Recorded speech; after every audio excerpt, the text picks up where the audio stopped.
Biolan nace con la vocación de internacionalizar sus actividades desde el primer día y si bien nace en el 2009, ya en el 2010 teníamos una primera delegación en el extranjero, la creamos en Chile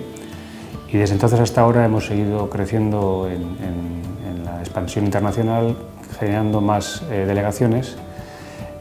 donde ya tenemos ahora mismo en Asia, estamos en Indonesia, estamos en Surabaya, la isla de Java, una zona muy productora de atún, donde es un gran mercado para nosotros. Estamos también en Marruecos, en Agadir, en el centro de Marruecos, en la zona norte del Sáhara, en el sur de Marruecos,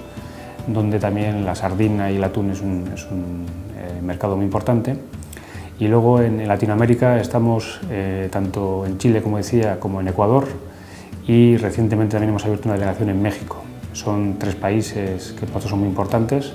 por diferentes motivos, diferentes sectores, pero que al final nos dan la posibilidad de tener cobertura en todo lo que es el continente americano. Y nuestro objetivo en breve, en el año 2017, será la posibilidad de abrir otra delegación, posiblemente en Boston, en Estados Unidos, donde también es un mercado que queremos explorar, que ya hemos empezado a explorar, pero que queremos un poco tener ya una presencia física nuestra.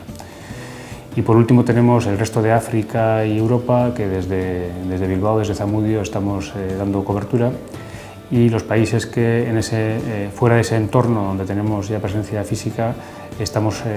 cubriéndolo con distribuidores locales de prestigio, fundamentalmente distribuidores que han sido incluso recomendados por propios clientes, ¿no? Lo cual nos da una cobertura pues, prácticamente en todo el mundo.